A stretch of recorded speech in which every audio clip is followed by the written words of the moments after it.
Boa noite, é um prazer receber vocês. Vocês já me conhecem, né? Me chamo Verônica Leite, sou coordenadora cultural, sou agente cultural e faço parte da Casa da Cultura de Piauí, da diretoria da Casa da Cultura de Piauí.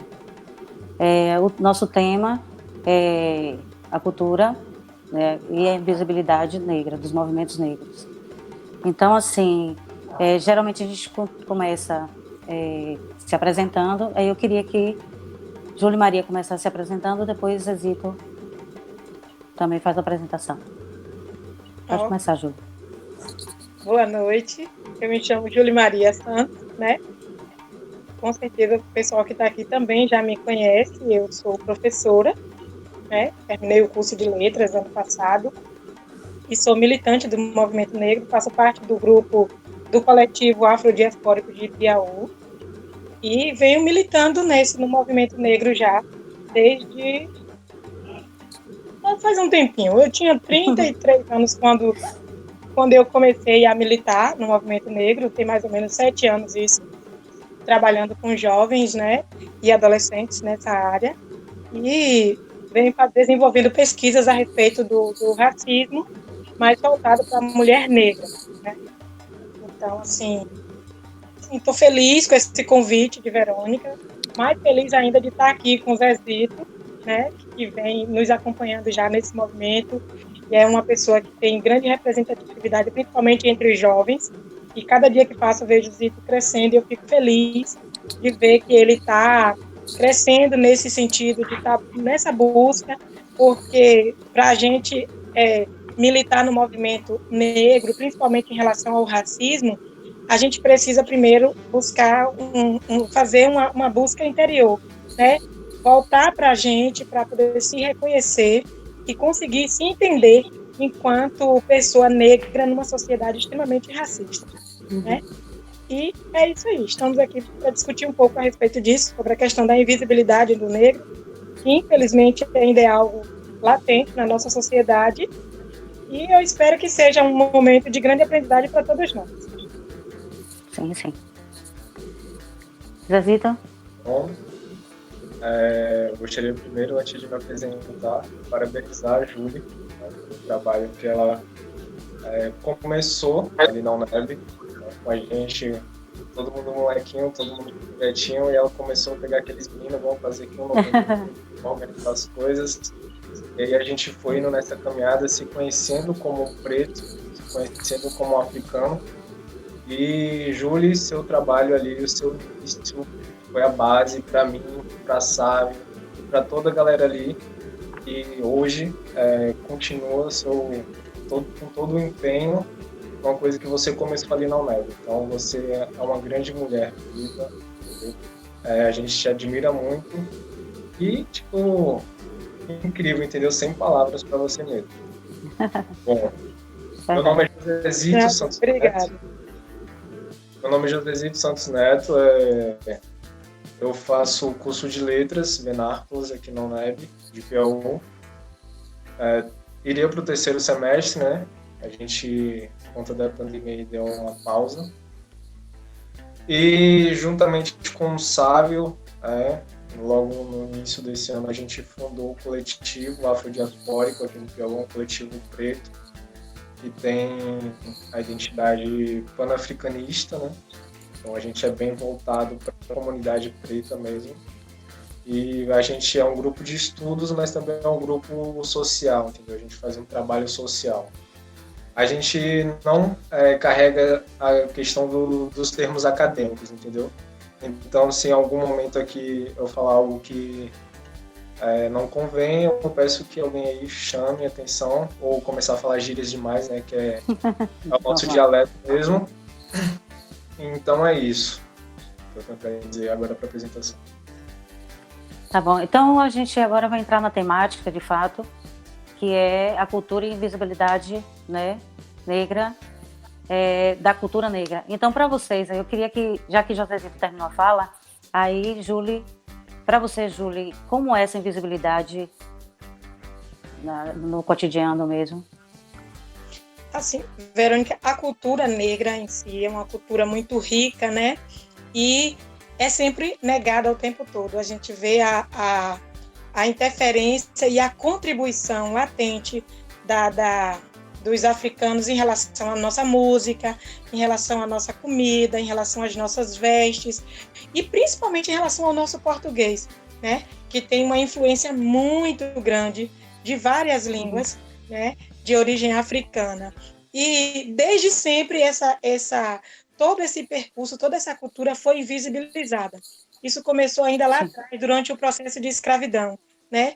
Onde os negros precisavam perder, inclusive, seus nomes e passarem a ter outros nomes escolhidos pelos donos que compravam esses escravos. Nós já conhecemos a história da questão da religião, que eles não podiam cultuar os deuses deles, eles tinham que enterrar os santos, as imagens deles, que eram como os deuses deles, para estar cultuando os deuses da Igreja Católica. Então, assim, existe todo esse processo de invisibilidade que começou ainda lá atrás. E hoje, infelizmente, esse processo ainda se perdura. A gente vê isso ainda acontecendo nos dias de hoje. Claro que a gente está vendo que houve alguns avanços, poderia dizer, não muitos, mas avanços consideráveis, avanços que eu tenho orgulho de dizer que eu faço parte desse processo, que eu, de forma, acabo contribuindo também para que esse processo continue acontecendo. E eu acho que é de suma importância que todos nós, negros, continuamos dando seguimento a esse processo, quebrando esse ciclo de invisibilidade. Por quê? Porque, infelizmente, a gente vive num país que se diz que vivemos numa democracia racial, mas a gente sabe que, a verdade, isso não existe. Não existe nenhuma democracia racial no Brasil, muito pelo contrário. O racismo é latente todos os dias. Existem pessoas sofrendo e morrendo por conta do racismo, e o pior de tudo, o racismo ele é letal. E o que é que acontece na cultura? A cultura, nós sabemos que ela é muito rica e você pode expandi-la na arte, principalmente. O que é que acontece? A gente está vendo aí, a começar pelo nosso presidente, o que é que ele está fazendo com a questão cultural. Por quê? Porque ele sabe muito bem como a questão cultural ela pode avançar e a quantidade de pessoas que a cultura pode alcançar, né? Então, assim, a gente vive, de certa forma, sendo podado o tempo inteiro. As nossas culturas são podadas o tempo inteiro. A gente tem sempre alguém dando um jeito de ou colocar para baixo ou diminuir, ou então associar a nossa cultura a algo demoníaco, ou então eles fazem o que nós chamamos de apropriação cultural, né? E aí começa a comercializar algo que faz parte da cultura africana de forma diferente e que faz que aquilo vai se perdendo a identidade, né? Por quê? Porque eles ainda não aceitam que as pessoas negras avancem, que consigam dar um passo adiante. Eles continuam com aquela mentalidade racista, né, colonialista e nos prendendo, tentando, na verdade, porque hoje, ainda que o racismo insista em perdurar, hoje a luta contra o racismo, ela tem crescido de forma muito ampla, né?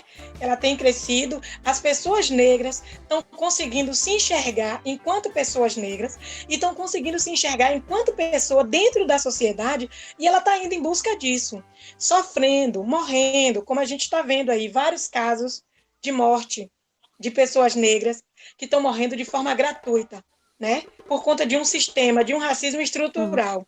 Mas isso não está inibindo as outras pessoas negras de avançar. Muito pelo contrário, isso está sendo um combustível a mais para que pessoas negras continuem nessa luta, continuem avançando. E a cultura é uma porta de entrada muito grande. Assim, vamos trazer a nível de Piauí, né? Eu hoje, agradeço inclusive as palavras de Zito, eu fico feliz em saber que eu pude contribuir, né, para que ele conseguisse se ver como essa pessoa negra que ele é hoje, um jovem espetacular, um jovem batalhador, que está aí nessa luta e que não está sozinho nessa luta, ele está buscando outros jovens negros, porque essa é a intenção. Eu tenho uma colega que ela usa muito o termo vamos aquilombar-se, né? Nós tivemos num evento que aconteceu da UFRB, lá em Itabuna, que chamava aquilombar-se mesmo. Então, assim, e hoje ela brinca muito com esse termo, e esse aquilombar-se é se juntar, né? É fazer com que os negros se juntam e se unam numa luta comum.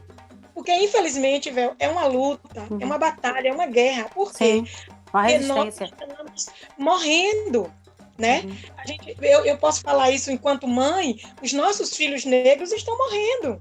Existem muitas mães chorando porque perderam seus filhos de forma gratuita por conta do sistema, né? Por conta de um policiamento racista, por conta de um policiamento que é treinado para matar pessoas negras. Nós somos vistos o tempo inteiro como alvo. Sim. E isso, infelizmente, dificulta. E a gente vai para as nossas autoridades e é isso que eles têm feito. Têm podado culturalmente todas as ações de movimentos negros. Dentro de Piauí, há 8 anos que eu faço movimento, você pôde participar de alguns desses movimentos em relação aos jovens, e assim, é sempre com muita dificuldade. A gente não consegue apoio. E aí, numa discussão com outro colega, ele me disse, Júlia, você já percebeu que quando o evento, quando o assunto é a família negra, são pessoas negras, o interesse das autoridades é zero, né? O interesse é zero. Você vê que o comércio, por exemplo, tinha muita resistência. Eu me lembro no primeiro Novembro Negro, que nós saímos de porta em porta no comércio de Piauí, e visitamos, inclusive, Ibirataia e Itajibá, porque eu tinha alunos dentro do grupo Coju que era de Ibirataia e que, como estudava aqui, e aí ficava na casa da tia e participava das reuniões. E ele falou, tia Júlia, vamos para Ibirataia, vamos fazer uma campanha em Ibirataia. E vamos, né? E aí reuniu os meninos e nós fomos para lá. Então, assim, quando se trata desse tipo de evento que envolve pessoas negras, existe uma resistência. Hoje eu vejo que esse trabalho constante dentro de Piauí, que vem acontecendo cada vez mais, quando eu comecei, era muito remoto, nem existia. A minha inquietação era justamente essa. Não existia movimento negro dentro de Piauí. E aquilo me inquietava, aqueles jovens ansiosos para falar, jovens talentosíssimos, querendo se apresentarem, querendo se mostrar, e não tinha como. E dentro das escolas, isso, de certa forma, acabava sendo podado. Por quê? Porque eu trabalhava como professora de banca também, e os meus alunos de banca falavam sempre isso. Quando a gente tinha algumas discussões a respeito do racismo, e eles falavam do impasse, da forma como eles sofriam racismo dentro da escola e a naturalidade como aquilo era tratado, e não existia uma conversa séria a respeito de um crime, porque o racismo é crime, né? O racismo é crime. E aí, alguns alunos meus começavam a falar a respeito disso, e foi ouvindo o depoimento deles que eu, juntamente com eles, fundamos o Grupo Coju e fomos para as ruas se apresentar. Nós nos apresentávamos em praças, íamos em busca disso e tinha sempre uma resistência de dar uma contribuição, uma resistência de vincular o nome, até de vincular o nome da empresa deles ao evento que estava acontecendo, que partia de adolescentes negros e, com um detalhe, adolescentes da periferia, né? Que para eles eram vistos como bandidos, né? Então, assim, foi um trabalho de formiguinha, foi muita resistência, muitos não, muito porta na cara. Eu, não, às vezes, ia atrás em busca de professores de teatro, porque eu não conseguia dar conta de tudo, para trabalhar com os meninos. E muitas vezes era porta na cara.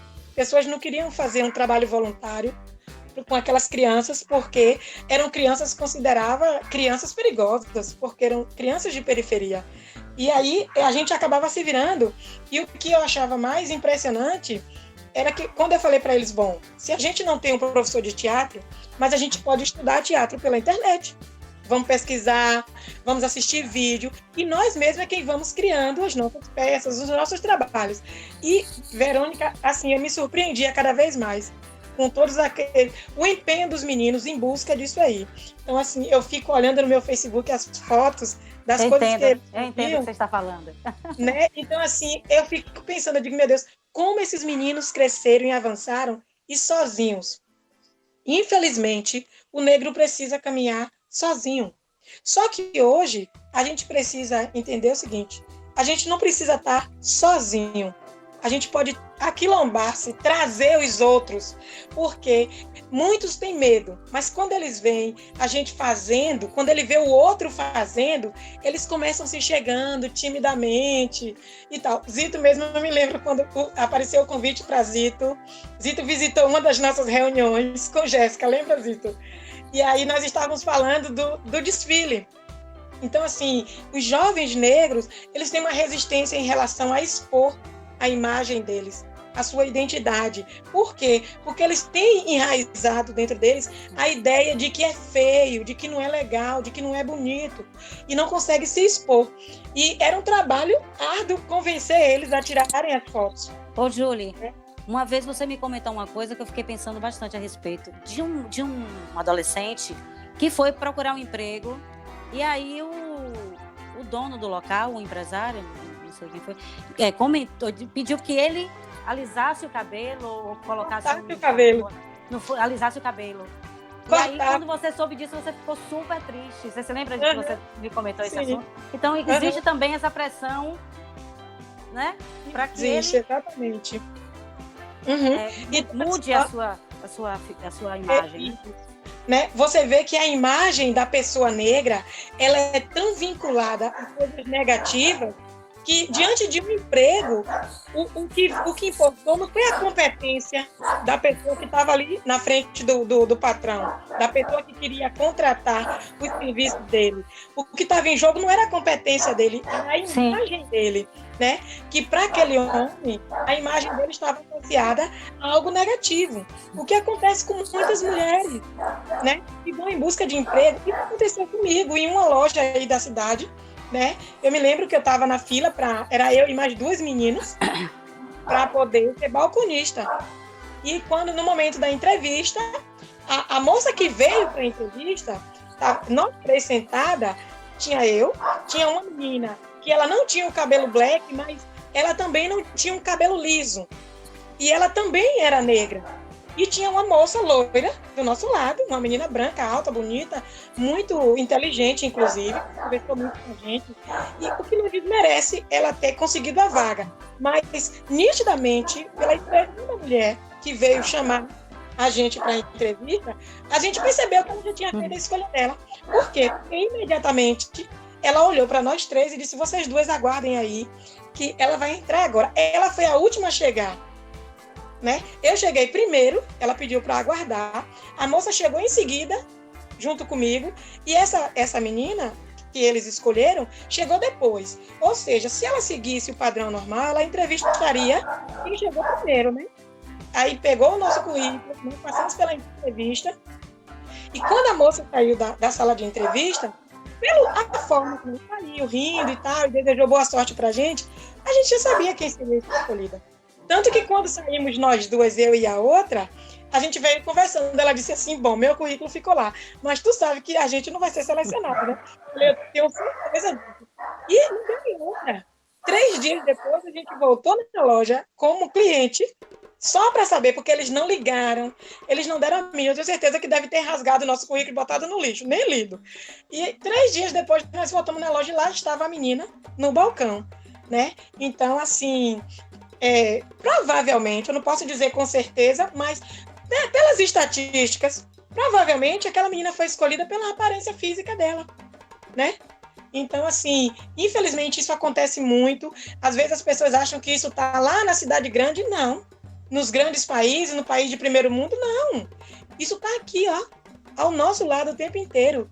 Existem pessoas que estão indo em busca de emprego e estão sendo descartados única e simplesmente por ser negro. Né? E a cultura é uma arma muito forte em relação a isso, né? A cultura, os negros eles têm adentrado determinados espaços de poder, onde é relegado para a gente o tempo inteiro por meio da cultura, por meio da cultura. Por quê?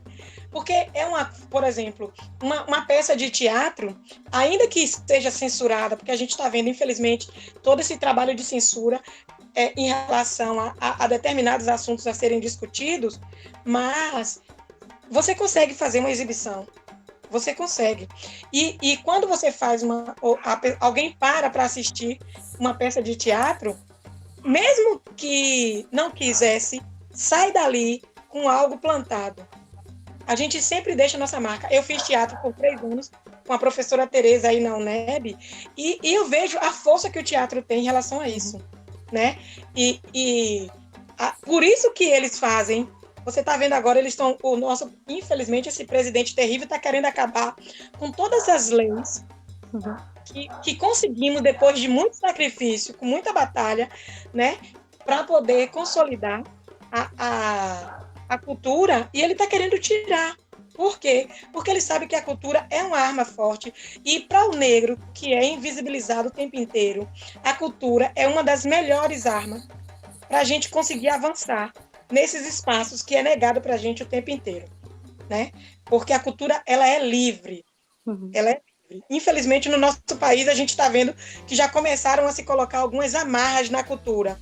E a nível de Piauí, eu acho que a cultura da gente ainda... Agora eu estou vendo vários movimentos culturais dentro de Piauí, né? Que ainda não contempla o que deveria, mas já um avanço muito grande, porque não tinha. E outra coisa, os governantes tinham uma resistência muito grande em relação à cultura. Existiam só as placas, mas não existia um trabalho efetivo.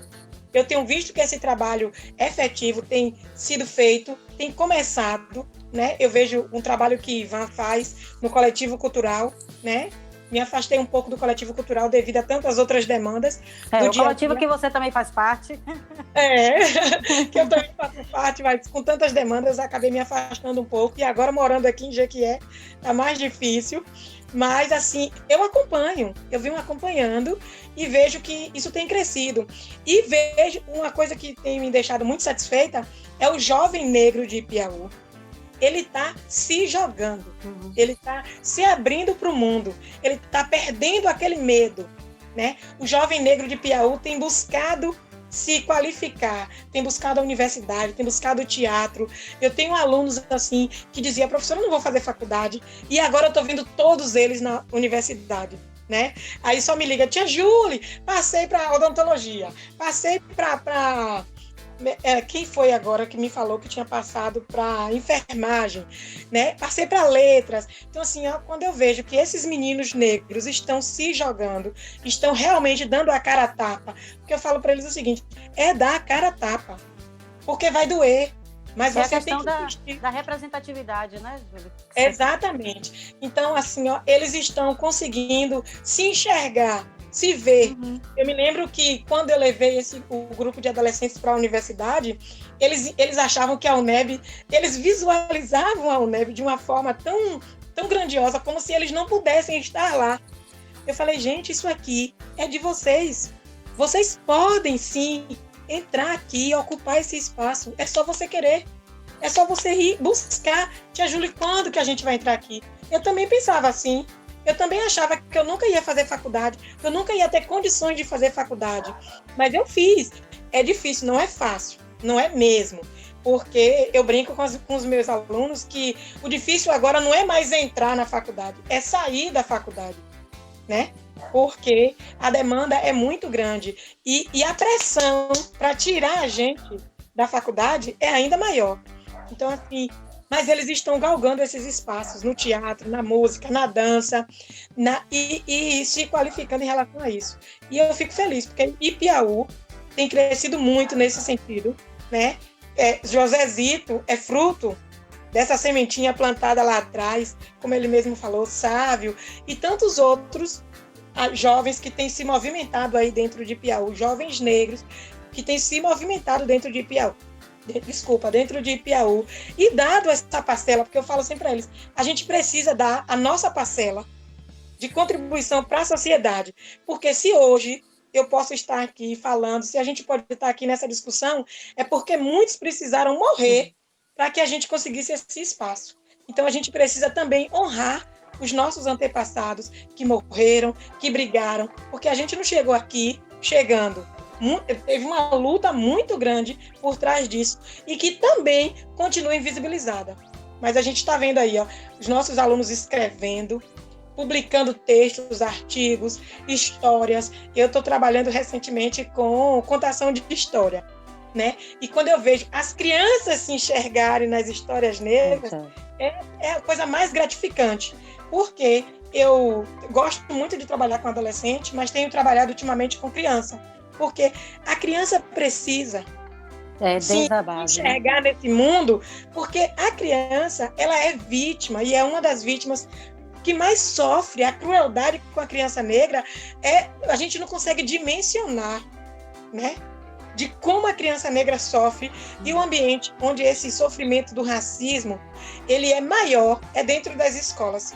Começa aquela bobagemzinha do bullying, uma brincadeira, e o bullying está instalado. Exatamente. E aí, não, é só uma brincadeira de criança, não. Isso, para a criança, repercute, a criança negra repercute bastante. Bastante. E isso dói, isso fere, machuca. E as pessoas perdem esse... Eu tenho escutado depoimentos de crianças que sofreram bullying, foram vítimas de racismo por adultos. Por adultos, é assim, impressionante. Às vezes, a gente pensa, a criança não está ligando. Muito pelo contrário. As marcas que o racismo deixa na infância, ela é muito cruel e ela é um divisor de águas. Ela pode transformar aquela criança numa pessoa que vai lutar por algo melhor, ou ela pode simplesmente transformar aquela criança no marginal que a sociedade descreve o tempo inteiro, né?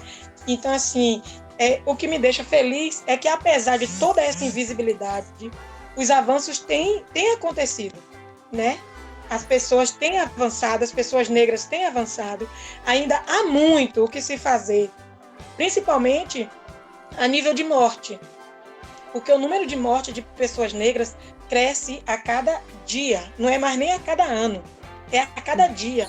O número de morte entre as pessoas negras tem crescido muito, né? E então, assim, isso tudo é para que essas pessoas sejam invisibilizadas, né? Nós vivemos um sistema miserável de uma democracia inexistente que está esmagando as pessoas negras, tentando na luta de invisibilizá-las. Só que eu lamento ter que informar para eles que eles não vão conseguir, né? Eles podem até matar muitos de nós, mas invisibilizar a gente, como eles sempre tentaram, isso não é possível mais, porque as pessoas negras estão cada vez mais buscando o seu espaço, né? E isso é muito importante, né? E eu fico feliz que essa invisibilidade, de certa forma, tem sido combustível para que essas pessoas negras, principalmente os jovens negros, se joguem no mundo mesmo, deem a cara a tapa e estão partindo para a briga. E é isso, né? Isso Deixa a aí. Zita falar um pouquinho, Aí, senão eu falo tanto e não Zita. deixo de falar. Bom, Vamos lá? posso começar? Sim, pode. Por favor. Alguém pedir para eu parar, senão eu não paro. Não, mas é bom. O bate-papo é bom assim. Bom, Júlia fala bastante, né? Eu já sou um tipo de pessoa que não fala muito, entendeu? Então vou ter uma fala bem mais sucinta do que Júlia. Quando a gente fala de cultura, ainda mais de uma cultura africana, uma cultura negra, a gente está falando de um universo, entendeu? Um universo esse que o Ocidente, como a gente conhece, ou ele não conhece, ou ele não quer mostrar a grandiosidade que é o continente africano em todas as suas formas, saca?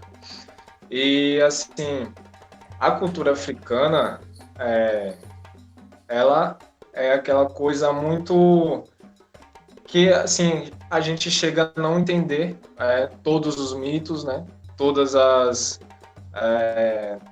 religiões que existem no continente, a gente não consegue dimensionar a grandiosidade que tem dentro de nós, pessoas pretas. Então, assim, no processo de escravização, né, de sequestro, de roubo, de ruptura, que aconteceu há cerca de 500 e poucos anos, quando os portugueses invadiram, saquearam, roubaram, mataram, estupraram as mulheres e trouxeram a gente aqui para as Américas, né? Toda a cultura que existia em África, que existe ainda em África, veio para cá, para o Brasil, e aqui teve uma releitura da cultura africana à la brasileira, né? Se é que se pode dizer assim. Mas, de certa forma, foi um processo de mudança, né? Porque, como o Júlio falou, né, a gente não podia adorar nossos deuses, a gente não podia fazer os cultos, né? Era algo demoníaco, era algo proibido. Então, o processo de ocultação, silenciamento, invisibilidade da cultura africana, e quando eu digo cultura, eu falo no sentido mais amplo da palavra, né? Não só música, não só na arte visual, não só na dança, eu digo isso na parte espiritual, eu digo isso na parte de culinária, na família, né? Na família tradicional africana. Tudo isso, depois que viemos para cá, que fomos sequestrados e trazidos para cá, teve esse processo de mudança, né? Porque imagina só você, como que você vai manter sua família em um ambiente totalmente hostil, né? Onde você não conhece ninguém, em terras desconhecidas para você e com pessoas querendo te matar com todo custo por conta da cor da sua pele, né? Porque a escravidão negra, segundo os historiadores não, né? Mas se a gente for colocar em termos acadêmicos, alguns historiadores, o maior genocídio, a maior catástrofe mundial, né? Foi a escravidão do negro, a escravidão negra. E a gente chama isso, dentro da perspectiva pan-africanista, a gente chama isso de Maafa, né? Que a gente está trazendo um termo Swahili, que significa desastre, apocalipse, né? Por assim dizer. Então, esse processo de Maafa nos colocou aqui e ainda perdura, mesmo depois de 500 anos do episódio de sequestro e roubo. Dito isso, aprofundando agora na questão da invisibilidade, né, da pessoa preta, né, porque como a gente está falando de cultura, mas a gente pode ampliar aqui uma invisibilidade da pessoa preta, né? Porque, como o Júlio falou, né, sobre a questão das lojas aqui de Piauí, no Instagram do coletivo, há um tempo atrás, a gente fez uma enquete e a gente perguntou para o pessoal sobre as lojas daqui, qual era o tratamento das lojas de Piauí com as pessoas pretas, né? Como os atendentes iam até você te atender, isso quando chegava a atender, né? Porque muitas vezes a gente passa despercebido como se realmente a gente fosse invisível, né? Meu pai estava relatando hoje de manhã que entrou numa loja, olhou as prateleiras, né? O que ele ia comprar, um tênis, e ninguém foi atender ele, entendeu? Tinha um grupo de vendedores no canto da loja, ele entrou, olhou, ninguém foi atender, ele saiu e foi comprar em um outro lugar, entende? Então é um processo de invisibilidade do corpo preto, né? Não só da cultura. Indo para o campo da cultura, aí eu entro num debate que eu sou familiarizado, que é o movimento hip hop, né? O rap. O rap, hoje, ele está sendo aceito no Instagram, no Facebook, Twitter, porque entrou muito playboy branco, entendeu? Entrou muito playboy branco e aí tornou mais conhecido o movimento hip hop. E, tipo assim, perdeu toda a essência do que era o movimento hip hop, porque rap é protesto, falar de política, mandar uma ideia, consciência. E hoje os moleque branco não tem essa visão para passar, entendeu? Eles vão falar de droga, vão falar de lean, vão falar disso, que faz isso e aquilo, mas não tem realmente uma visão para passar. E a população negra, os jovens negros que, por exemplo, como eu e os meninos aqui, que gostam de rap, que curte o estilo, a gente fica meio que, pô, velho, isso é da gente, entendeu? É nosso, como o samba, é nosso, mas a gente não tem aquela coisa de, pô, vamos fazer porque é nosso, entendeu? Porque recurso, entendeu? Porque a discriminação já é muito grande por ser negro e você ainda vai fazer rap, ainda vai deixar seu cabelo crescer, né? Você tem que se proteger, entendeu? Foi isso que eu escutei do meu pai quando eu tava deixando o cabelo crescer, entendeu? A gente já sofre preconceito por ser preto. Aí você vai, deixa seu cabelo crescer, é a cara do marginal, entendeu? Então, como eu tô dizendo, esse processo de invisibilidade não é só da cultura, entendeu? Tem muito na cultura atores negros mesmo. A gente pode ver na Rede Globo. Se você for assistir uma novela da Rede Globo e tem um negro fazendo um papel de um grande empresário de sucesso com a família estabilizada, morando num apartamento, eu mesmo nunca vi. Pode ter, mas eu nunca vi, entendeu? Eu sempre vejo o negro tido como o homem cafajeste, né, que pega várias mulheres, mas nunca fica com nenhuma, não sob suas responsabilidades paternas. Ou a mulher negra tida como uma mulher devassa, né, promíscua. Isso mesmo. E as nossas idosas, velhas, as nossas mais velhas, na cozinha, entende? Então, a invisibilidade na cultura, a invisibilidade na nossa vida, no nosso dia a dia, é algo que se tornou rotineiro, entende? Então, a grande mídia, né, as grandes empresas de marketing, eles estão colocando mais pessoas negras nos comerciais, entende?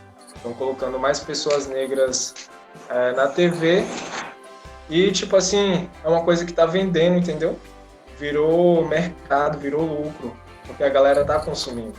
Essa questão da representatividade que a Verônica falou agora há pouco. A galera tá consumindo isso, né? Sim. A galera gosta de ver... Porque quem consome a mídia somos nós, né? A população, entende? Então, quando eles lançam um novo perfume... Não há essa representatividade, né? Eles vão colocar já uma mulher negra para vender, para poder vender essa representatividade que eles tanto falam. Mas, tipo assim, a gente não pode ficar só com isso, entendeu? Porque quando tem um Lázaro Ramos, uma Thaís Araújo lá na Globo, fazendo papéis de destaque, eles fazem papéis de destaque. Tem várias Ágatas, entendeu? Tem várias João Gabriel, que estão tomando bala da polícia, morrendo antes dos 13 anos, velho. Entende? E esses casos são os casos que ficam conhecidos, entendeu? São os casos que vão pra mídia, que a galera fala. E quantos outros que são silenciados ainda, entendeu? São invisibilizados, entendeu? E para você entender a importância da representatividade, porque a gente teve agora há pouco a morte do Pantera Negra, que foi um super-herói negro, né? O primeiro super-herói negro. Então, é impressionante como aquelas crianças negras se enxergavam, conseguiam ter essa representatividade através dessa personagem, né? Que foi o Pantera Negra. Então, assim, até queria aproveitar agora esse gancho que a gente está falando sobre cinema nacional, vamos colocar aqui cinema nacional. Eu queria saber de vocês, qual é a representatividade para vocês agora, que vocês acham assim, que está mais em alta no momento, para dizer assim, tal criança ela pode ter essa representatividade? Qual o ator, qual a atriz engajada nesses movimentos também? Queria saber de vocês a opinião a respeito do nosso cinema nacional. Como é que está essa representatividade de fato? Eu posso terminar de... Sim, por favor. Então, como eu estava dizendo, essa representatividade, a gente não pode ficar só com isso. A gente, como população negra, não pode ficar só com isso, entendeu? Consumindo ali na TV, poxa, que legal, tal autor, tal diretor ali, Spike Lee é negro, tá representando a gente, entendeu? Porque da mesma forma que ele representa a gente, a polícia tá aqui, né? A polícia é repressora, o papel da polícia desde o início é de reprimir, né? Não é segurança, pelo menos não para a população negra, não é segurança. entende?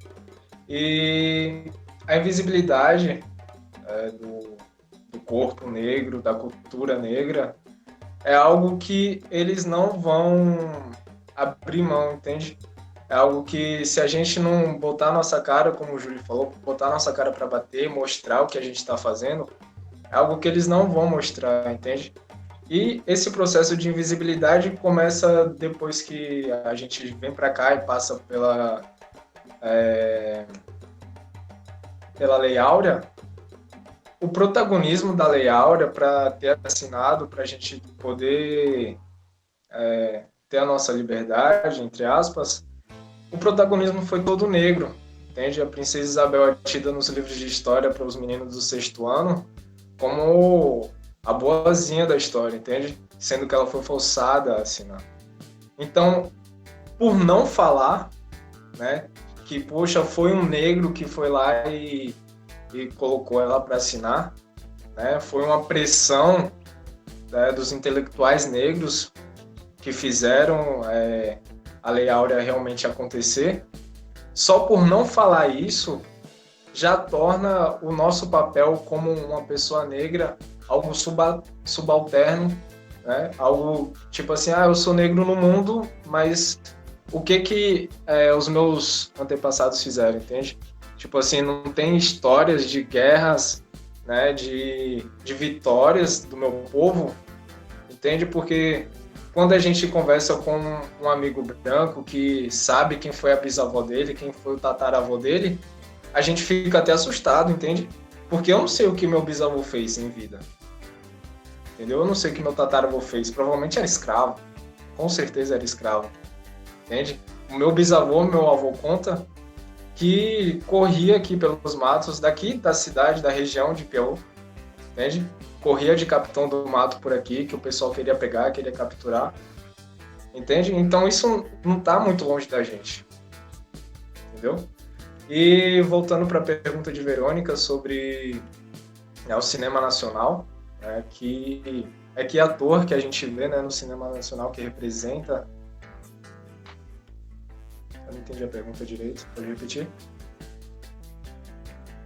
Eu quis falar em termos de representatividade, porque, por exemplo, uma frase que eu li de um menino que ele não conseguia, ele tinha um sonho de ser astronauta, mas ele não se via, ele dizia se achar uma coisa impossível, aquilo que o Júlio falou, de não se enxergar numa faculdade, por não ter essa representatividade. Então, assim, eu vejo que existem alguns atores negros e atrizes negras que buscam essa representatividade dentro do cinema nacional, como Babu Santana, que fez um filme chamado Café com Canela, que é todo de protagonismo negro, né? E para você, qual ator ou atriz que aquela criança ou aquele jovem ou aquela pessoa negra possa se ver representado ali no cinema nacional? Bom, acredito que depois que eu conheci o trabalho, né, desse aí que você falou, Babu Santana, depois que eu vi toda a trajetória dele nas artes cinematográficas, em todos os filmes e novelas que ele fez, ele é um cara que tem um trabalho incrível, entendeu? Foi premiado em vários lugares, entende? Então, eu acredito que sim, Babu Santana é um cara que torna essa representatividade possível, entendeu? Para o menino negro olhar na tela e falar, poxa, eu quero ser ator, entende? Como você falou, do menino que queria ser astronauta e por não ver na faculdade, por nunca ver um astronauta negro, por exemplo, ele não consegue se enxergar, né, como astronauta. E aí, Julie? Passa essa bola para você. Assim, eu vejo isso muito em Lázaro Ramos, né? Eu acompanho o Lázaro Ramos já há um tempo, apesar de Lázaro Ramos, dos trabalhos que ele fez no cinema, não ser tão divulgado aqui no Brasil, né? E isso acaba, de certa forma, não tendo a criança negra, não tendo essa referência. Mas o que é que acontece? A televisão, ela tem feito ela é também uma arma de divulgação e de criação, inclusive, de conceitos, de ideias. E o que é que acontece? aquele jovem lá de Wakanda, que fez o personagem do filme Pantera Negra, que ele faleceu, eu vou te falar uma coisa, eu não tinha a dimensão, eu não tinha noção de como aquele homem, aqui no nosso Brasil, de como aquele homem era uma representatividade. Eu vim assistir o filme Pantera Negra, deve ter um ano ou dois. Foi, acho que no 2º Novembro Negro, que eu assisti o filme Pantera Negra numa sessão de cinema com os meus alunos. Aí nós fomos discutir a respeito disso, da representatividade negra nesse filme. E os meninos, mesmo sendo um filme estrangeiro, a forma como eles se identificavam, tanto os meninos como as meninas, com aqueles personagens negros que ali eram representados. A nível de Brasil, a nível nacional, a gente tem Thaís Araújo. Thaís Araújo é uma mulher negra e ela é uma referência para... Eu não digo que ela seja uma referência para as crianças. Por quê? Porque o trabalho de Thaís é mais voltado para jovem e adulto. Então, ela não tem um alcance com as crianças, então, como deveria ter, né? Como Lázaro, que Lázaro, inclusive, ele escreve histórias infantis. Mas Thaís, ela é uma representatividade negra, que eu me sinto, por exemplo, representada por Thaís, né? E vejo que muitas jovens, muitas adolescentes também têm Thaís como referência negra, assim como tem com Lázaro Ramos na questão do cinema nacional, né? E eles têm crescido nesse espaço, né? Eles têm se tornado mais visto e essas crianças têm se enxergado mais. Recentemente eu vi um post de uma mãe no Instagram que a filha dela queria ser jornalista e aí pediu para ela tirar uma foto do lado da televisão quando Maju estava se apresentando, né? Então, essa questão da representatividade, ela é acalentadora, ela dá um fôlego para a gente. Por que eu lhe digo isso? Porque hoje, quando eu ando nas ruas, que eu passo por mulheres de cabelo crespo, de cabelo afro, que eu vejo mulheres, meninas, crianças com esse cabelo, eu me sinto representada. Eu consigo me enxergar, né? E eu vim me enxergar como essa mulher já aos 33 anos, né? Eu consegui me ver como essa mulher negra aos 33 anos. Mas até chegar aos 33 anos, eu não tinha uma identidade formada, eu não sabia de verdade quem eu era. Eu não me via nos lugares que eu frequentava. Hoje, quando eu chego no supermercado, quando eu entro, às vezes, numa loja, não há atendente, mas pessoas que estão lá também para comprar, e que eu vejo mulheres negras com seus cabelos livres, né? Livres, do jeito que eles são, sem preconceito, sem medo do que o outro vai dizer, se seu cabelo tá bonito, se seu cabelo tá feio, não interessa, é o meu cabelo. E isso aqui é a minha liberdade. Quando eu vejo essas mulheres, eu me vejo representada por elas. Eu me sinto mais à vontade. Outro dia eu entrei no ônibus aqui em Jequié e tinha, de um lado só do ônibus, todas as poltronas, quase todas as poltronas, tinha uma mulher negra com o cabelo crespo, livre. E eu me senti feliz, né?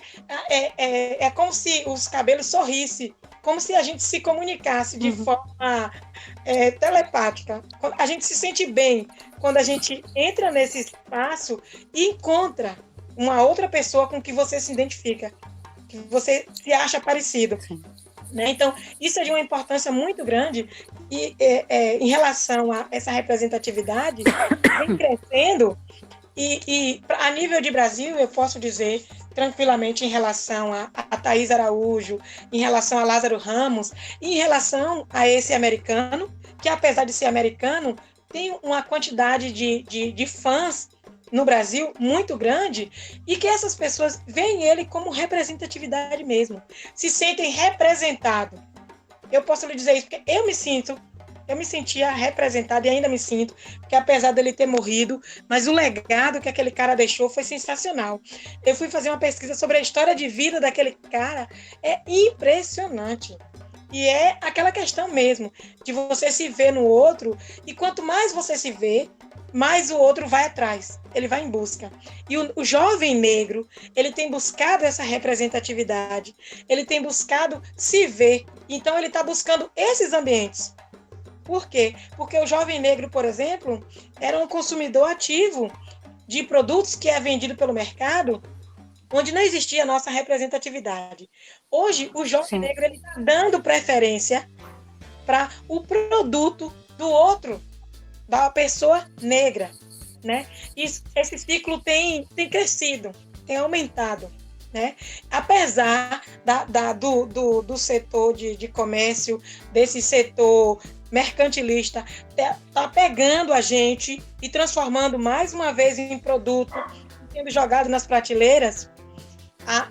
Hoje, quando eu posso dizer por mim, por outros jovens que eu vejo e que já conversei e tenho escutado sobre isso, ainda que ele chegue na prateleira do supermercado ou no cabide de uma loja, ele vai buscar a sua identificação. Eu vou, por exemplo, para o mercado comprar um creme de cabelo e eles estão vendendo cachos que não é o meu cabelo. Eles estão vendendo um produto como um produto para pessoas negras, mas eu não me vejo representada naquele produto. Eu não compro aquele produto.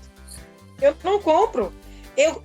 Hoje eu consigo ter esse discernimento crítico de saber que aquilo ali é mais uma posse da identidade cultural nossa e que está transformando a gente num produto e jogando na prateleira. Então eu não compro.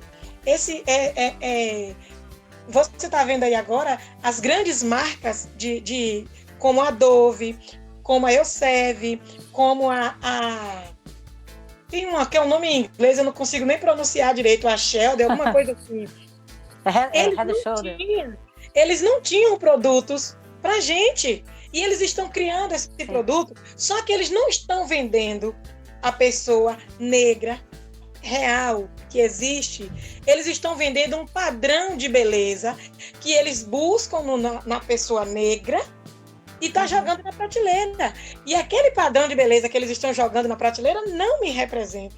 Então, as jovens hoje que fazem o consumo desses produtos, elas estão tendo esse olhar crítico e estão abrindo mão desses produtos. Assim como o jovem negro está indo em busca daquilo que lhe representa de verdade.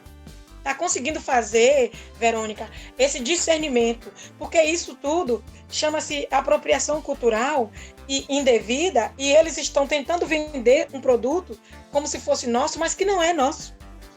Esse produto não é direcionado para a pessoa negra, não é um produto construído. Esse produto, ele tira a essência da cultura negra que existe por trás, como o turbante, né? O turbante se tornou um adereço de beleza. Mas quando essas modelos, quando essas atrizes, quando essas multinacionais e essas grandes empresas divulgam o turbante, eles não trazem a ancestralidade que existe por trás do turbante. Eles não trazem o que de fato o turbante significa na cultura africana. Como Zita estava falando, ninguém consegue. Eu acho que o medo da sociedade branca é justamente não conseguir dimensionar a grandeza que é o continente africano. Durante muitos anos da minha vida, eu aprendi que a África era um país. A África é um continente. A cultura africana, você não consegue, a gente não consegue dimensionar. É de uma diversidade tão grande que é até difícil você conseguir colocar dentro de gavetas como o sistema democrático, esse sistema capitalista tenta fazer isso. Eles tentam colocar essa cultura negra nas caixinhas, mas eles não vão conseguir. É uma diversidade muito grande. E aqui, essa diversidade, você vê, hoje que eu faço esse estudo e eu busco isso, um olhar minucioso e mais atento em relação a isso, você vê nos pequenos gestos, nas palavras, na roupa, na música, na dança, no teatro. Então, assim, tá aqui, sempre esteve, mesmo eles querendo destruir. A nossa cultura nunca deixou de existir.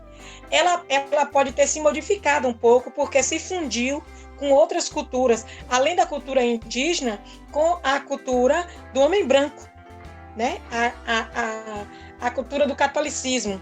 Houve uma fusão, essas três culturas se fundiram, mas a cultura negra nunca perdeu sua essência, né? Então ela está aqui o tempo inteiro. E a gente não precisa... E às vezes as pessoas acham, tem que fazer uma busca nos livros, tem que estudar. Você não precisa ir tão longe. É importante sim se pesquisar, você se debruçar nessas leituras e compreender a forma como aquele símbolo, de fato, ele simboliza a cultura africana.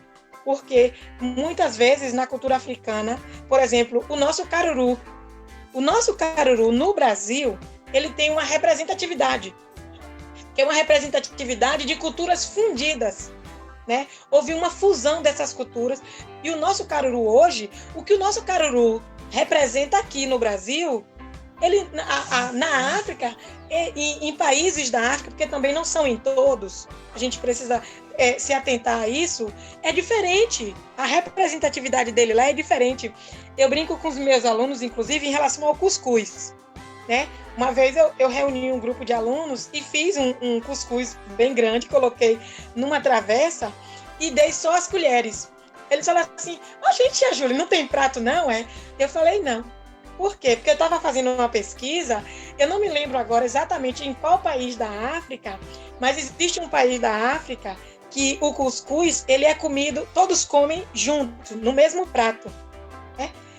O cuscuz simboliza riqueza, simboliza gratidão, e todos comem juntos, não divide, cada um bota um pouquinho no prato, não. Cada um pega a colher, e lá, na verdade, eles comem de mão, e você vai comendo ali, do mesmo prato, todo mundo junto, né? E a forma como a cultura... Meu filho está aqui, enchendo o saco, sai. A forma como a cultura desses itens, que é de origem africana, se propagou no Brasil, é totalmente diferente. Por que totalmente diferente? Porque eles tinham que esconder. Porque se eles fizessem o cuscuz e todos os negros da senzala, por exemplo, que estavam lá escravizados, se rodeassem para comer, para os donos das fazendas e os donos de escravo, aquilo ali já era um motim. Eles já estavam se reunindo, maquinando, e aí eles tinham que acabar com aquilo ali imediatamente, né? Então, Vel, eu não estou te ouvindo. Tu tá me ouvindo? Eu tô falando, o aquilombasse se torna perigoso para eles, né? Exatamente. Então, assim, a capoeira é um nosso patrimônio cultural, que é claro isso aí. Por que eles não podiam lutar capoeira? A capoeira era uma dança, só que foi uma dança que se tornou uma luta, que virou o símbolo de resistência, né? Mas eles não podiam ver aqueles negros reunidos dançando. Por quê? Porque para eles significava já perigo, que eles já achavam que eles estavam maquinando, e de certa forma estavam, né? Recentemente também, durante algumas pesquisas minhas, o professor estava comentando sobre isso, sobre os símbolos que eram deixados nas estradas das fazendas, para que os outros negros encontrassem. A gente vê a nossa trança, as tranças estão aí bombando para todo lado, trança virou artigo de luxo. Ninguém conhece, vírgula, porque os negros conhecem a história que existe por trás das tranças. As tranças eram os caminhos traçados. Eles trançavam, as mulheres trançavam os cabelos e os homens também, indicando rotas de fuga, né? Não sabia, que joia. Né? Indicando as rotas de fuga. A comida que era deixada nas estradas, que hoje no Brasil é tida como despacho, era comida para alimentar os escravos fugidos. A vela acesa era para espantar os bichos, né? Então, assim, foram culturas fundidas e que foram ganhando outros significados, foram sendo ressignificadas, na verdade, e adquirindo o contexto daqui.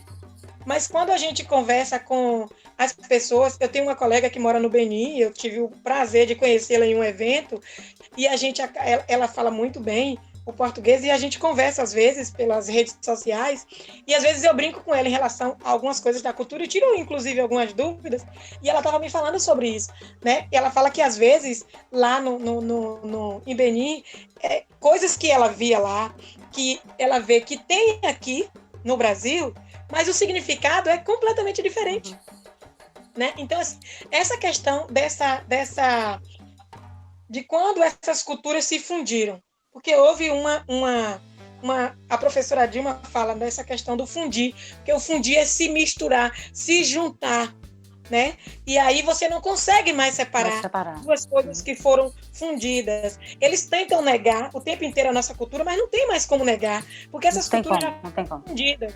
O que cabe a nós negros hoje é se aprofundar na real história que tem por trás de cada item desse, para que a gente conheça a história que existe, a história verdadeira e a história que foi criada a partir de uma fusão de cultura. Né? E é isso. Joia. Tinha uma terceira pessoa aí com a gente, colega de Zito. Cadê? Sumiu, não vi, não se manifestou. Não apareceu mais. Deixa eu falar, a gente já está na terceira fase, já na terceira parte da nossa live, que é de perguntas e respostas. E eu quero saber se tem alguém aqui que tem alguma pergunta para fazer para os convidados. Se não tiver, eu tenho uma pergunta para fazer. Como é que está aí os preparativos para o Novembro Negro? Vai ter alguma coisa? O que vocês estão pensando aí a respeito? Ai, meu Deus. Isso é uma resposta difícil, hein, Zito? Eu sou uma pessoa muito inquieta, né? E eu já estou aqui me maquinando, programando, escrevendo alguma coisa a respeito, mas eu tive conversando com a coordenadora de colegiado, lá de letras, a professora Adriana, e ela me falou que, assim, é um pouco difícil nesse momento. Por quê? Porque eu estava falando para ela da dificuldade, às vezes, da gente fazer. Por que eu posso falar isso? Eu falei em relação a esse sentido, de você fazer um trabalho desse nas redes, dessa forma agora, nesse momento de pandemia. É preciso pensar, sim, porque a gente está vivendo esse momento e a gente não pode deixar que as coisas deixem de acontecer só por conta de um momento. A gente tem que se adaptar, né? Tem que se adaptar ao que está acontecendo, a esse novo contexto. Mas a professora Adriana estava me falando dessas dificuldades e de como a UNEB poderia se mobilizar para poder dar sequência ao Novembro Negro, para que para que não fique... Não ficasse um ano sem, né? Mais uma vez. E o que é que acontece? A dificuldade é justamente ter controle, que na verdade a gente não consegue ter, né?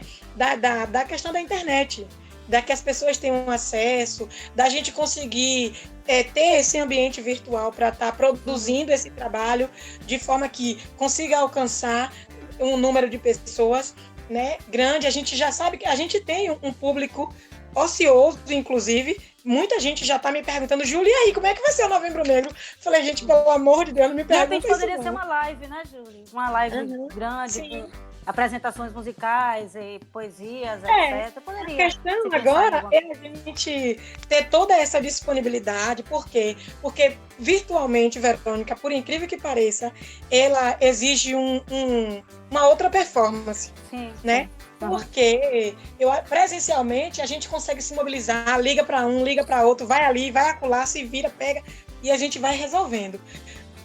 Pelo virtual, eu tenho enfrentado algumas dificuldades em relação a isso, né? Não sei como o coletivo está se programando em relação a isso ainda. Tenho até que falar com o Sávio a respeito disso. Aproveito, Zito, já leva a mensagem aí, Zito, que Zito está mais na ativa do que eu, está lá próximo, para a gente começar a se articular em relação a isso. Sim. Mas, por enquanto, a gente ainda está batendo cabeça, como diz Ivan, nesse sentido, um pouco, justamente por conta dessa questão de conseguir estruturar esse ambiente virtual, né? Eu tenho encontrado alguns entraves em relação a isso. Não, mas vai dar tudo certo, com fé em Deus. Né? Vamos lá, eu acredito que saia alguma coisa, né? Que seja uma live, mas sai. Precisar de mim, estamos aí. Gente, com certeza, vamos precisar de você. Com certeza. Não pode contar, Ju, você sabe que você pode contar. Sim, agora, vamos lá, quem vai Zito, eu quero fazer uma pergunta para a Vera. Sim, faça aí. Eu sei que é a mediadora, né? E assim, Vel, você tá... Eu estou um pouco afastada de Piauí, mas eu tenho acompanhado tudo pelas redes e os contatos que eu tenho lá, a notícia corre, né? E aí a gente está sempre ligado em tudo. Eu queria saber de tu, assim, como você está mais ligada direto nessa questão cultural aí, junto com o Ivan, até com o coletivo também cultural. Como é que tu tem visto também esse avanço, eu acho que está tendo um avanço, com certeza, um avanço considerável. Ainda há muito a se fazer e é um avanço, mas é um avanço devagar, né? Eu tenho visto um avanço assim lento, mas está avançando. Agora, como você que está na linha de frente disso aí, da Casa Cultural, né? Porque, assim, a Casa Cultural em Piauí, ela existe há muito tempo, mas ela não tinha o trabalho que está tendo hoje. Não tinha. Por quê? Porque na verdade foi reativada, né? A Casa da Cultura estava parada e ela foi reativada. E reativou a Casa da Cultura, então estamos aí nesse trabalho de formiguinha, que você sabe que é, né? Sim. É aquela coisa, né, Júlia? A gente está na resistência, a gente está sempre buscando manifestações culturais que são, 90% delas são voltadas aos movimentos, às manifestações negras, que é o reizado, que é o samba de roda, que é o bumba meu boi, né? Então a capoeira, tanto que a gente sempre procura fazer encontros buscando essas raízes, né? Buscando esses movimentos negros presentes, populares presentes nas manifestações que a gente faz, que a gente busca fazer tanto no coletivo cultural quanto na Casa da Cultura. Mas a gente sabe que a gente faz a nossa resistência, mas a gente precisa de apoio. Sim. Se a gente tivesse um apoio da gestão, se a gente tivesse um apoio, né, de quem está lá e que pode fazer e acaba não fazendo, a gente poderia fazer muito mais. Porque eu vou dizer assim, isso não é daquela coisa assim, não existe um desinteresse das pessoas por essa cultura, não. Isso é uma mentira. Porque quando eu coloquei, isso aqui eu vou te falar que foi uma coisa que me marcou muito, quando eu coloquei, você sabe que eu trabalhei em muitas manifestações lá no Modelo, né? Você, inclusive, já fiz um trabalho contigo, em parceria contigo, foi muito boa. Então, quando eu trouxe o dia da capoeira, foi um dia que os meninos lá enlouqueceram. Não só os meninos, o pessoal da secretaria, o pessoal que estava lá, os professores foram para lá, fizemos uma grande roda ali dentro do Modelo. E foi um dia que então, quer dizer, existe esse interesse. Eles gostam, eles querem estar lá. Agora, a gente não tem esse apoio que a gente gostaria de ter da gestão, porque você sabe que esse aquilombasse é uma coisa que é perigosa, né? Vamos dizer perigosa, porque a cultura é uma coisa forte, é a nossa raiz. Então, quando a gente mexe na nossa raiz e nessas manifestações que busca aquilo que é nosso, da nossa ancestralidade, é outra coisa, né? É outra força. Exatamente. Eu vejo assim, Verônica, Ipiaú, ele é uma cidade que foi da nossa região. Nossa região, na verdade, é uma região cacaueira. E o que é que acontece? Ipiaú, ele traz ainda esses resquícios dos donos do café, que, inclusive, com esses donos do café, a escravidão também se perdurou. Uma escravidão de forma diferente, mas era uma forma de escravidão. Os donos de café que mandavam na cidade, que ditavam o que devia ou não acontecer na cidade, né? Então, assim, a gente tem essa cultura aí na nossa cidade. A gente tem a questão indígena, tanto que o nome da cidade, né, significa Entre Rios. Então, o que acontece? As pessoas não se dão conta de como a cultura negra ela é enraizada dentro de Ipiaú. E aqui, da nossa região cacaueira toda, né? Se você for... durante o movimento com os meninos do Coju, eu cheguei a visitar algumas cidades para que os meninos se apresentassem. Itagi, eu não lembro se tu foi comigo e com o Ivan. E Lafayette Coutinho, acho que você não foi, não. Quem foi... Não. Foi uma professora, que eu não me lembro agora o nome dela. Né? E, assim, a expressão cultural é muito grande, e você vê em cada movimento, desde o bordado até a fala das pessoas que estão na frente, na liderança desses movimentos culturais, você vê a interferência africana ali, né? Total. Desde o bordado. E Piauí é uma cidade rica na questão do artesanato, na questão cultural em relação ao trabalho. A gente tem adolescentes, eu sei disso, Verônica, que vêm de famílias que têm um legado assim maravilhoso e que esses talentos estão escondidos, né? E que a Casa da Cultura de Piauí podia estar aproveitando esses meninos muito mais, né? Eu torço mesmo para que que a gestão que está aí venha a fazer investimentos nesse sentido, né? É o que a gente espera também, né, Júlia? É tanto que a Casa né? da Cultura fez aí Ivan acho que pode falar melhor sobre isso, para a gente poder levar todo um projeto cultural, né? Todo um planejamento, né? Um planejamento cultural para levar para esses novos gestores, para que eles entendam que existe sim um grupo que precisa desse apoio da gestão municipal, que precisa, porque também a gente não tem como andar sozinho. A gente anda, a gente se arrastando, mas a gente poderia estar andando aí muito mais do que o que a gente já faz, fazendo muito mais do que a gente procura fazer, né? A gente sabe disso. Vamos torcer e continuar na batalha, né? Porque com certeza, com apoio ou sem apoio, a batalha não pode parar nunca. E é isso, gente, gostei muito do convite. Foi muito bom esse bate-papo. Vão ter outras oportunidades, não só essa, espero, né? Que existam outras oportunidades para a gente debater mais sobre esse assunto, que é sempre bom. Né? E urgente e atual. Então, gente, obrigada mais uma vez. Estamos encerrando o nosso bate-papo. E é isso. Agradeço mesmo a presença de vocês. Eu agradeço o convite, né? E fico feliz, e mais feliz ainda de estar aqui com o Zito, né? Sim, claro. E estamos aqui. O que precisar e a gente puder estar dando a nossa colaboração. E é isso, a gente precisa estar nessa luta, porque se a intenção do sistema é parar a gente. E a forma que eles têm para parar a gente é justamente não dando subsídio, não dando apoio, não ajudando. Mas não é isso que vai fazer a gente parar, né? Tá, obrigada, gente. A gente consegue ali e a gente vai se virando. Mas a gente chega lá. Então, muito obrigada. Foi um bate-papo muito bom, muito prazeroso, né? E rico. E é isso aí. Boa noite. Boa noite. E quando editar, por favor, manda para mim. Sim, claro. A gente coloca, eu mando para você. Tá certo, então. Tchau. Obrigadão, Zita. Tchau. Tchau. Agora...